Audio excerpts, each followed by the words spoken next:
Hey guys, how's it going? Today we're going to be taking a first look at the new MF3RS from MoYu's Cubing Classroom line. So what you see in the background here is a 7.57 average of 12 in this puzzle straight out of the box. Normally I would do some more setup on a cube before I made a video like this, but since it's a budget puzzle, it's targeted more towards beginners or people who are buying a ton of cubes at the same time, and so those people are less likely to be doing a lot of setup, so I think it makes more sense to show you how it performs without any of that setup. So this is the second 3x3 in the Cubing Classroom series. The first one was just the MF3S, and this one is the MF3RS. I'm not sure exactly how that naming system works, but whatever.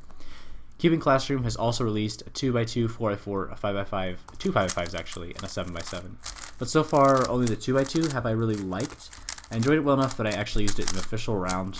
Big cubes I haven't liked very much, just because better cubes were available for a similar price. And the original 3x3 wasn't bad, but it was really fast. It didn't have a great feeling. The corner cutting was well below average, so I ended up with a lot of lockups and didn't get very good times on it. So I thought that an upgrade to their 3x3 made a lot of sense as long as the performance was significantly improved and they didn't just re-release the same puzzle. So some basics about this cube right off the bat. It measures 56 millimeters, weighs about 84 grams, comes in black, white, stickerless, and stickerless pink, and critically costs just $5. The feeling is surprisingly nice. Instead of the cheap plastic scratchy feeling that is really common in budget cubes, we get a crunchy feeling that flows very well. The sound is sort of a mixture of the higher snappy sound that you get from squared off corners and a more classic deep pitch. The speed stood out to me right away. It nails the balance between allowing me to turn really fast while still maintaining controllability. I don't feel slowed down by the cube, but I also don't feel the need to turn gently to avoid lockups. The mechanism provides a decent amount of contact between the pieces, and stability is not perfect, but it is above average.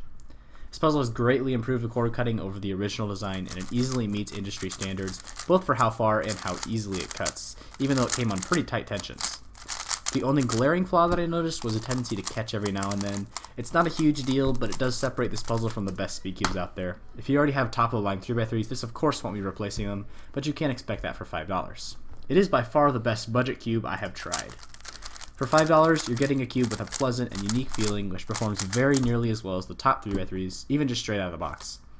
Beginners or people I know from school or church pretty regularly ask me what cube they should get, and I'm probably going to be recommending this one from now on. It definitely checks all the boxes that a budget cube should, without sacrificing a nice feeling and solid performance.